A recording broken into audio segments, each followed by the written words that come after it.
पुरुष ऍक्टिव्ह नसतात, एक निमित्त लागतं, पुरुष ऍक्टिव्ह होतात.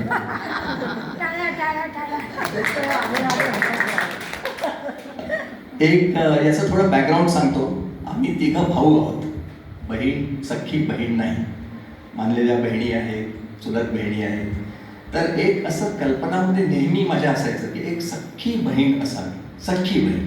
पण ती संभाव नाही झाली. मग आईनी काही मुलगी नाही म्हणून काहींना मुलगी मानलं, मग ते आमच्या बहिणी झाल्या वगैरे वगैरे.